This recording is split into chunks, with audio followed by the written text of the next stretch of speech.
السلام عليكم. اليوم جربت باش ندير لكم واحد الفيديو الناس اللي باغيين يصيبوا الصالونات في هاد الايام.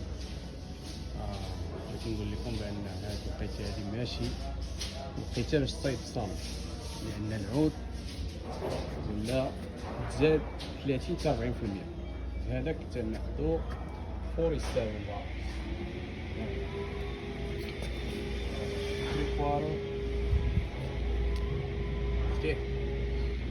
هذا الصغير ديال هاف انش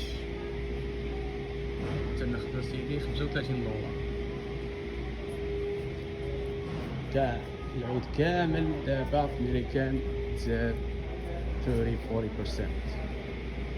سو الأحسن هذا 54 دولار، 30 حتى 40% باش ورا ايش ولا ديال 35 الى 20 دولار. هذا العود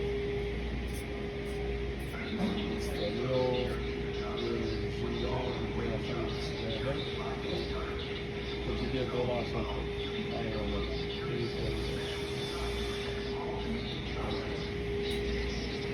هنا نجيو لهادوك الزواقات. هذا كانت ديال 6 دولار، 6 دولار شي حاجه. هذا سيدي لا بناني هنا 1676. هذا كان 13 دولار ولا 18 دولار.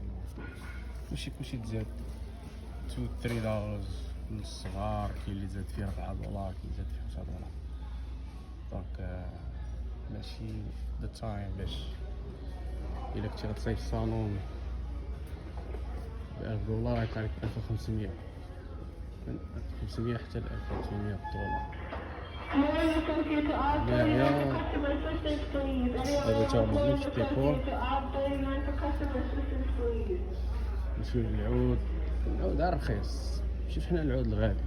العود رخيص باش يطلع لك سداري رخيص. دونك اسيدي هادي كتدي 6 دولار شي حاجه فوق على تزاد فيها. هذا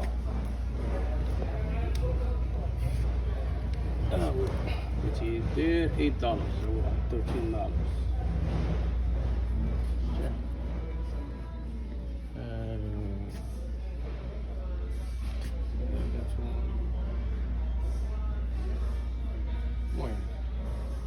30% 40% اللي تزاد، يعني الصالون ما يطلع لك 30 حتى 40% زايده.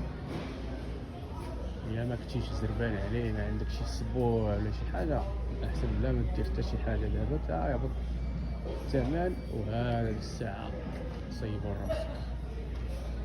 يلا غير العود اللي تزاد، الشيء الاخر مازال الثمن ديالو الصباغه، الشيء الاخر ما تزادش، ولكن العود هو اللي تزاد.